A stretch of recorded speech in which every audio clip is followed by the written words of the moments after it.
మరీ ఎంత నీచమా చంద్రబాబు నాయుడు గారు అని అడుగుతా ఉన్నా. సిగ్గు శరం కొంచెమైనా ఉందా చంద్రబాబు నాయుడు గారు మీకు?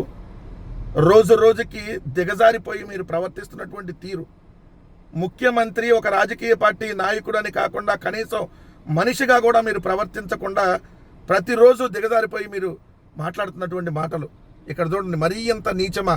తప్పు చేసి మాపై నిందల. ఎవరు తప్పులు చేశారు? ఎవరిపై నిందలేస్తా ఉన్నారు? నిరంతరం తప్పులు చేస్తుంది మీరు. తిరుమల తిరుపతి పవిత్రతను దెబ్బతీస్తుంది మీరు. 7 కొండల్ని తీసేసి 2 కొండలు పెడతానన్నటువంటి నీచమైనటువంటి వ్యక్తి మీరు. జీవోను రద్దు చేస్తానన్న వ్యక్తి మీరు. 1000 కాళ్ళ మండపాన్ని కూల్చింది మీరు. బూట్లేసుకొని పూజలు చేసేది మీరు. బూట్లేసుకొని శంకుస్థాపనలు చేసేది మీరు.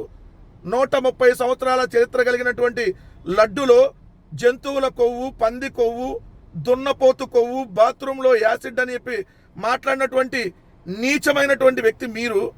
నిన్నటికి నిన్న కూడా శివుడి మెడలో ఉన్నటువంటి నాగేంద్రుడిని మీరు అవమానిస్తూ ఆ శివుడి మెడలో పావును లాగి పడేస్తానని మాట్లాడినటువంటి దుర్మార్గమైనటువంటి వ్యక్తి మీరు కాదా? శివుడి మెడలో అది పాము కాదు, అది నాగేంద్రుడు. శివుడికి అది ఆభరణం, కంఠాభరణం. దాని పేరు వాసుకి. నాగలోకానికి రాజు ఆ వాసుకి. దాని చరిత్ర మీకు తెలియదు. ఇలా పడితే అలా నోటికి ఏదొస్తే అది వాగటం మాత్రమే మీకు తెలుసు. అమృతం కోసం పూర్వం ఏదైతే క్షీరసాగర మదనంలో అమృతం కోసం చిలికినప్పుడు ఏదైతే ఆ వాసుకి చాలా బాధపడినటువంటి పరిస్థితిలో ఆ వాసుకి భక్తికి ముగ్ధుడైనటువంటి ఏదైతే శివయ్య ఆ నాగేంద్రుణ్ణి, ఆ వాసుకిని కంఠాభరణంగా ధరించారో అలాంటి కంఠాభరణాన్ని తీసి పారేస్తారా? శివుడి మెడలోని నాగేంద్రుణ్ణి తీసి అవతలేస్తారా? ఎంత అహంకారం, ఎంత బలుపు మాటలు, ఎంత కొవ్వెక్కి మాట్లాడినటువంటి మాటలు. మీకు దేవుడంటే భయం లేదు, భక్తి లేదు, పాపభీతి లేదు.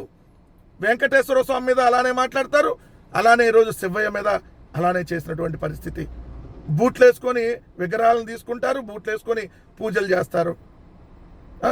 ఇంతకంటే దారుణం ఇంకొకటి ఉందా?